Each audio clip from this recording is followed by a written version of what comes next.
Vallabhaneni Vamsi health custody పిటిషన్లపై SC ST కోర్టులో వాదనలు ముగిశాయి. ఈ రెండు పిటిషన్లపై రేపు తీర్పు ఇస్తాన్నారు వంశీ లాయర్. ఆయన ఆరోగ్య పరిస్థితి దృష్ట్యా నేలపై పడుకునే అవకాశం లేదని ఇదే విషయాన్ని కోర్టుకు తెలుపమన్నారు. అయితే జైలు సిబ్బంది డాక్టర్తో మాట్లాడి చెబుతామని జడ్జి తెలిపారన్నారు. వంశీని కస్టడీకి ఇవ్వకపోవచ్చన్నారు వంశీ లాయర్.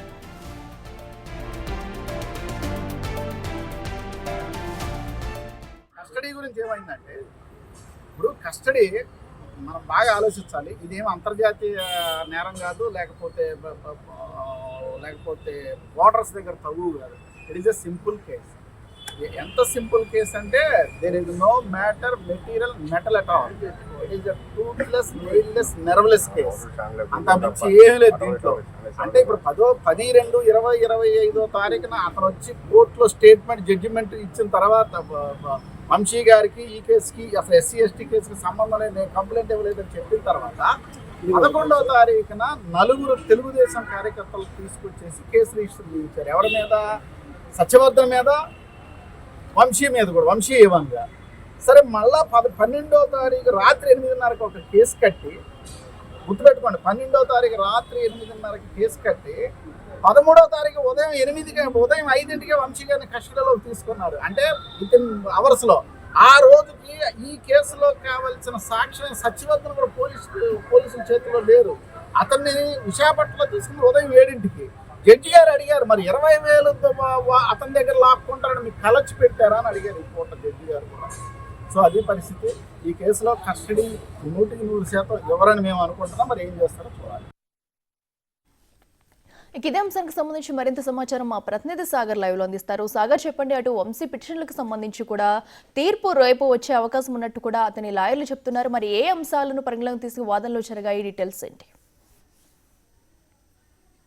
అఖిల, వంశీకి సంబంధించి మొత్తం 2 పిటిషన్లు విజయవాడ కోర్టులో నమోదయ్యని చెప్పుకోవచ్చు. ఒకటి వంశీ హెల్త్ కి సంబంధించిన పిటిషన్, మరొకటి పోలీసులు దాఖలు చేసినటువంటి కస్టడీ పిటిషన్. అయితే ఈ 2 పిటిషన్ల మీద కూడా తమ లాయర్లతో వాదనలు వినిపించారని చెప్పుకోవచ్చు. వంశీ తరపున న్యాయవాది లాయర్ చిరంజీవి ఇప్పటికే తన వాదనలు వినిపించడం జరిగింది. అయితే ఇక్కడ చూసుకుంటే కనుక వంశీకి గతంలో అనారోగ్య పరిస్థితి ఉంది కాబట్టి, కింద పడుకుని లేచే పరిస్థితి లేదు కాబట్టి కోర్టు వారి అనుమతితో సుమారుగా 2 అడుగుల తగ్గకుండా చెక్క మంచం ఒకటి ఏర్పాటు చేయాలని లాయర్ వంశీ తరపున న్యాయవాదులు కోరారు. అట్లాగే వంశీ భద్రత విషయంలో కూడా జైలర్ ఇప్పటికే న్యాయమూర్తికి చెప్పడం జరిగింది. ప్రత్యేక బ్యారక్ లో వంశీని ఉంచడం జరిగింది. వంశీ గదిలో ఎటువంటి సీసీ కెమెరా లేదు. అతని వ్యక్తిగత స్వేచ్ఛకు భంగం కలిగేలా ఏ విధమైన ఏర్పాట్లు జైల్లో కలగలేదంటూ కూడా జైలర్ న్యాయమూర్తికి చెప్పినట్లుగా కూడా మనకి సమాచారం అందుతుంది. దాంతోపాటు జైల్లో గంజాయి, ఇతర నేరస్తులు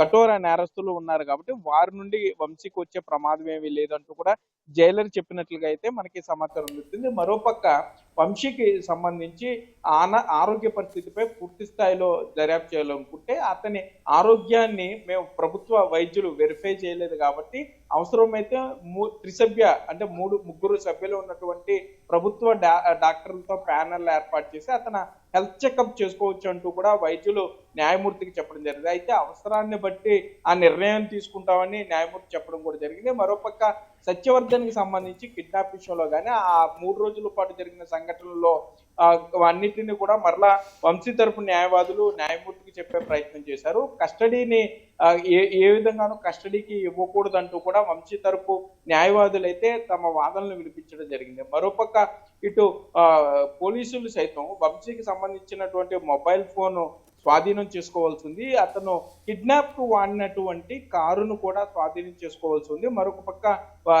సీన్ రీకన్స్ట్రక్షన్ చేయాలి. ఏ విధంగా వంశీ సత్యవర్ధన్ కిడ్నాప్ చేశారు, ఎంతమంది ఉన్నారు, ఏ విధంగా చేశారనే దాని మీద సీన్ రీకన్స్ట్రక్ట్ చేయాలి. కాబట్టి తమకు వంశీ కస్టడీలోకి కావాలంటూ కూడా న్యాయమూర్తికి ప్రభుత్వం తరఫున న్యాయవాదులు తమ వాదనను వినిపించే ప్రయత్నం చేశారు. అయితే మొత్తం మీద దీనికి సంబంధించినంత హెల్త్ పిటిషన్ సంబంధించి అతనికి ఇంటి భోజనాన్ని కూడా అతని ఆరోగ్యాన్ని దృష్టిలో పెట్టుకుని అతనికి ఇంటి భోజనాన్ని అందజేసే ప్రయత్నం అనే దాని మీద కూడా వంశీ తరపు న్యాయవాదాలు అనక దాని మీద అయితే ఇంకా ఒప్పుకునే పరిస్థితి ఉండకపోవచ్చు అని కూడా మరలా వారే చెప్పిన పరిస్థితుల్లోనే. సో మొత్తం మీద చూసుకుంటే ఇటు హెల్త్ కానీ కస్టడీ పిటిషన్ కానీ పోలీసులు అయితే బలంగా ప్రభుత్వ తరపు న్యాయవాదులు వల్లభనేని వంశీని కస్టడీలోకి కావాలి, అతన్ని మరింత విచారణ చేయాల్సి ఉందంటూ కోరారు. దాన్ని అంతే ఇదిగా ఇటు వంశీ తరపు న్యాయవాదులు కూడా కస్టడీకి ఇవ్వాల్సిన అవసరం లేదంటూ కూడా చెప్పడం జరిగింది. మరోపక్క వంశీ ఆరోగ్య పరిస్థితి అట్లాగే అతని భద్రత విషయంలో కూడా వంశీ తరపు న్యాయవాదులు ఆందోళన వ్యక్తం చేయడంతో పాటుగా జైలర్ కూడా ఇక్కడ కోర్టుకు రావడం జరిగింది. ఆయన కూడా వంశీ భద్రత గురించి కానీ వంశీకి సంబంధించి అక్కడ ఆయనకు ఉన్నటువంటి హక్కుల విషయంలో కూడా పూర్తి స్థాయిలో ఆయనకి రక్షణ ఉంటుందని అయితే జైలర్ కూడా చెప్పడం జరిగింది. సో ఈ రెండు పిటిషన్ల మీద విచారణ జరిగినంతరం రేపు దీని మీద న్యాయమూర్తి తన నిర్ణయాన్ని వెల్లడించే అవకాశం అయితే ఉంటుంది. Akhila. Right Sagar, thank you.